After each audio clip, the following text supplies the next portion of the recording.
Okay, well, no time like the present, as they say. This is going to be lesson 1 in the punk rock bass lesson series. Today we're doing Propaganda. Let me turn the light on here. So yeah, going live is a big deal for me, and it helps me kind of get into my mojo. So I hope you guys enjoyed this live bass lesson. Hopefully you've grabbed your bass at this point. I kind of decided that these are going to be 20 minutes long, especially because I got to go to work soon. So there you go. You're going to learn some punk rock bass in 20 minutes, maybe 30 minutes sometimes, depending on the song. But I think I could, reasonably teach you some things in 20 minutes, starting now. So we're doing Propaganda, ska sucks, in the key of D. So if you don't know what the key of D is, or if you don't know the notes in your bass, first thing you should know about bass, this is a beginning bass lesson, let me start by saying that, is you should know the open notes on your bass. So if anybody does happen to yell a key at you, you at least know some things. E, A, D, G. There you go. You can remember some acronyms for that. I'm not going to go into that right now. But E, A, D, G, start there.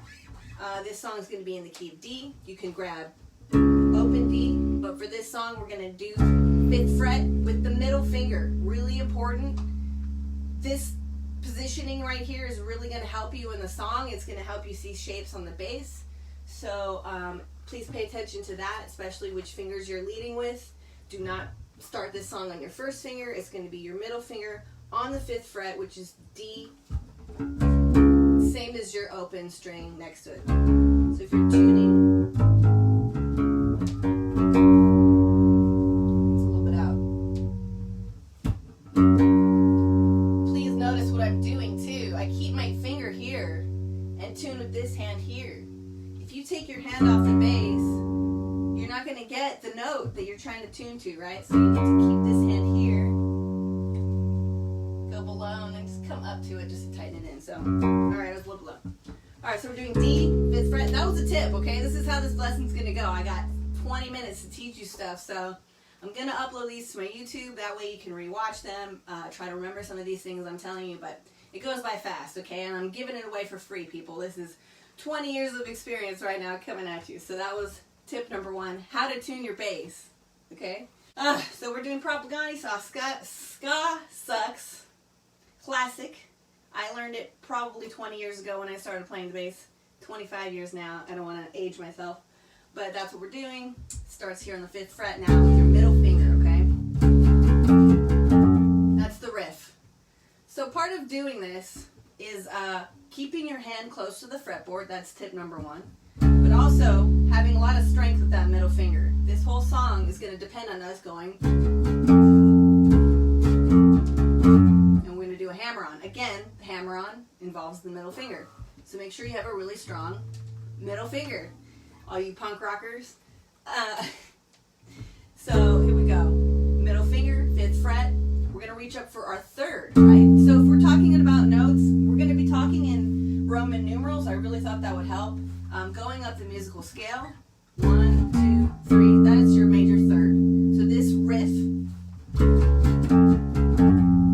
is built on the major 3rd of the 1 chord. And as we do that, really important to keep the 1st finger down, which is up the 4th fret on the outside string, right? This is called the hammer-on. So basically it's 1 pluck, using your middle finger, just kind of giving it a little on-off. Hammer-on, so. And that was on the 4. 1, 2, 3, 4, right? So major 3rd, hammer-on to the 4th.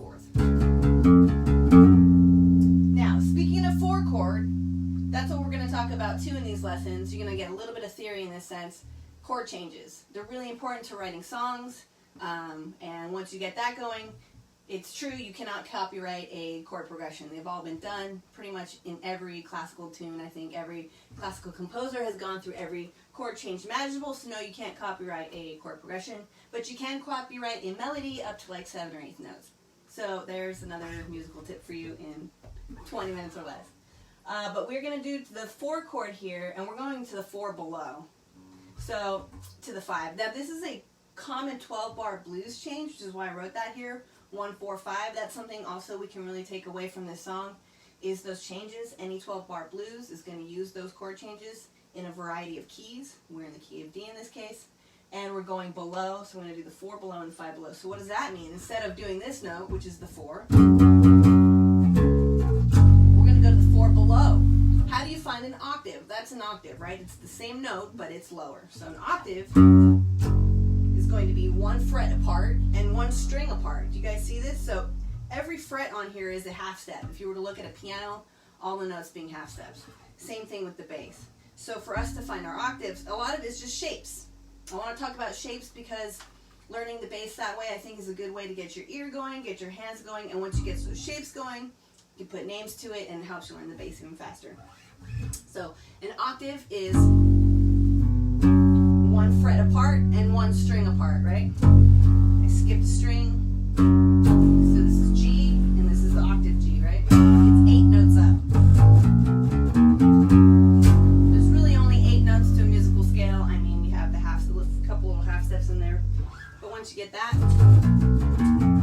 you're at the same note again, just a different octave, and it starts over, right? Okay. I don't want to get too far into that. But we're on the 4 below, and we're going to continue the riff. And slide up to the 5 below, which is also this. So if you want to hear it above, 1, 4, 5, right? 1 to 4 sounds like the wedding song. Here's a little ear training for you. So if you want to know that sound, it's a 1 to 4 chord. If you hear a song, oh, okay, in your head you can imagine, oh, that's right next door, right? It's the neighbor is the 4 chord. 1, 5 sounds like calling out the hounds. So we're going to go 1, 4, 5, but we're going below. Doing the octaves like I said, right? So the riff. Really important that you keep your middle finger and in fact, your entire hand close to the fretboard. If you're a person whose fingers kind of fly off the fretboard, pay attention to that. Start slow, keep your hands low. It'll help you play faster in the future, but it'll also keep you stronger. It'll help you move smoother. He kind of slides around in the riff too, so you can only achieve that really by keeping your finger down and sliding up, right? So little things like that will really make you sound like an amazing bass player, just like me. Whoa! I'm just kidding. I'm kind of lazy.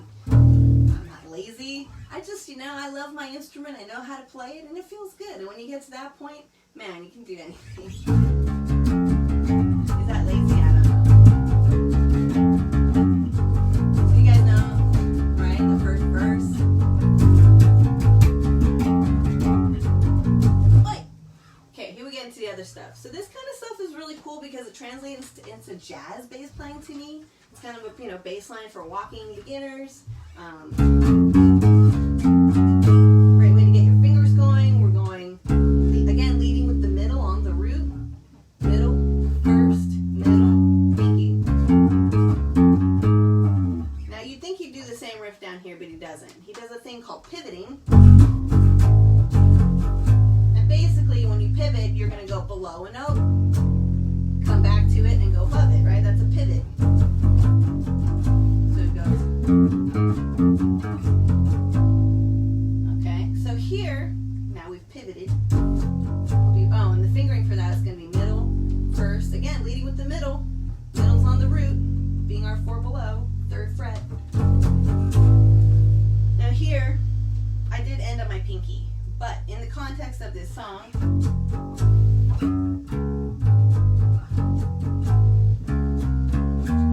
I probably switched to middle right there.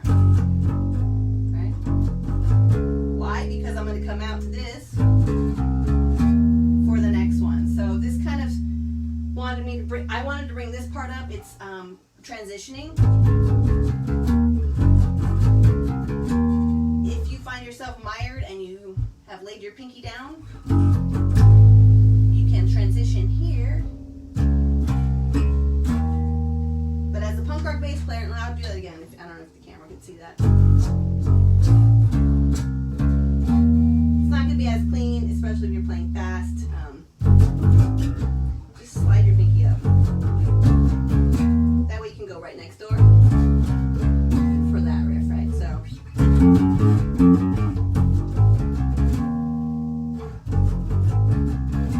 Little tip there too to take away, since this is a 20-minute bass lesson, and we are almost done, actually, about halfway in. So make sure you do that. Another thing I should say is I'm doing an up and down picking. I'm not a, like, oh, you have to be a pick player to play punk, or, oh, finger style only. Truth be told, I came up as a finger style player. I've been playing fingers my whole life. And then when I started doing Bitch Fits and Des and Descendants, that's when the pick came into action. I'm still working on it now in my own band, Fair Game. So up and down picking is what I'm doing. Not sure if that's what he does. It's not Todd the Rod. Much love to you, dude. This song was off their first album, which he did not play on. So I don't even know if you can see that, but I'm doing some up and down picking, and it helps when you're going. Just keep the up and down pick motion. That's something you can work on when you're just watching TV. It's another tip. Just watch television, drive your kids, your wife, your roommates crazy, your husband, whatever. Just going back and forth. Even over strings, because really what you're doing is creating a muscle memory of distance between the strings and to your hand here. So you don't have to look as much, you'll feel it, you have more connection here. Anyway, more tips to take away in our last 10 minutes of this bass lesson 1. So yeah, middle finger, start slow, I always say.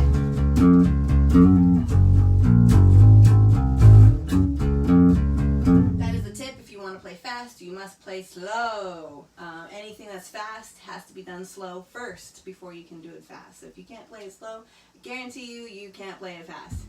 That's another tip to take away. And then the end, well, so then we get to the endy part, right? Like, because I don't want to go too deep into the song. We get back to the second verse, right? And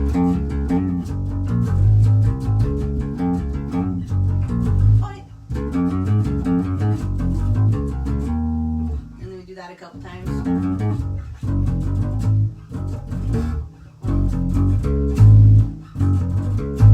And then it goes into the breakdown, Rudy. A message to you, Rudy, right? Sorry, it's 3-5, right? 1, 3, 5. Again, we talked about the 5 chord. We used it down here. So he goes 1. Message to you, Rudy. A message to you, Rudy. A message to you, Rudy. Fuck you, Rudy. Okay, so here, jammy part. Basically going to be a little bit of pick action here. Something again you should work on. That's not an easy rhythm. I definitely work on it. If you like MXPX, he's really good at doing that rhythm and singing at the same time. So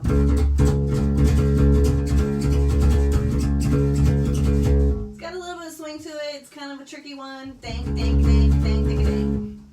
And then he goes.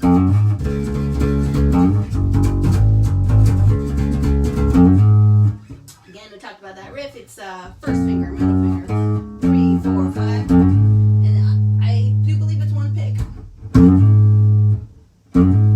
So get those fingers strong. And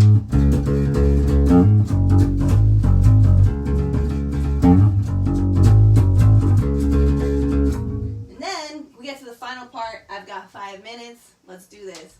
If you know me, I love this riff. If you've ever been in a band with me, if you've ever heard me playing some stuff, I always play this riff. Lagwagon also does this at the end of one of their tunes. And that's this final tip here. This riff at the end, so fun to play. Piss your bandmates off.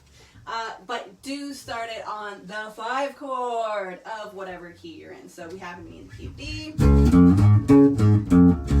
And we talked about where the 5 chord is, right here with your pinky. Outside would be the octave. Inside, 5, 1. That was a tip there. So it's going to be start from the 5 chord. Any key that you're in, make sure you lead with the 5th note of the key, right? So here I'm leading with my pinky.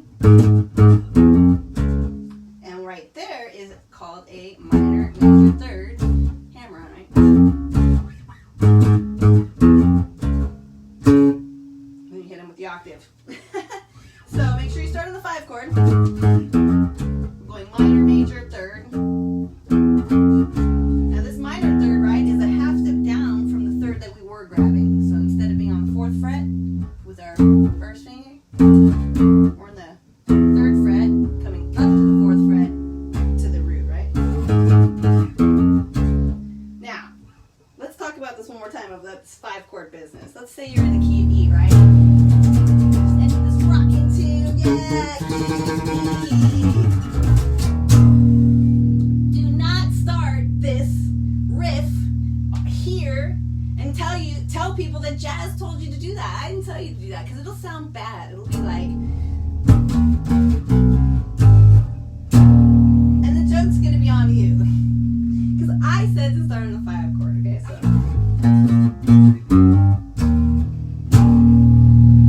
so pay attention to where you are. If you're gonna do that riff, please start it on the 5. If you don't start it on the 5 and you sound stupid, don't tell them I told you to do that because I did not tell you to do that. And that's it for my tips of the day on this tune. 20 minutes or less. Bass lesson number 1 for all you beginners. Let's do a quick run through of what just happened here. We played SKA Sucks today. Leading with our middle finger on all these roots, making sure. Building up some technique here. We're doing a 1-3 hammer-on.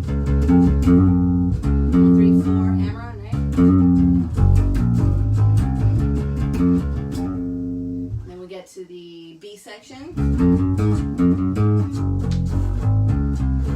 Did you hear me say B section? That's another thing to take away. Yes, there's A section, B section. Those things help you talk about music, so there you go. In a more simple term, just like we're talking about Roman numerals here. So we did that today in today's lesson. The little 7 here, we'll go into those in more details later, but this is basically the quality of the chord that we're playing. We haven't talked about it too much, but we did talk about 12-bar blues, and this idea of the blues will be coming into play further. The next song we're doing is Rancid, Journey to the End of the East Bay.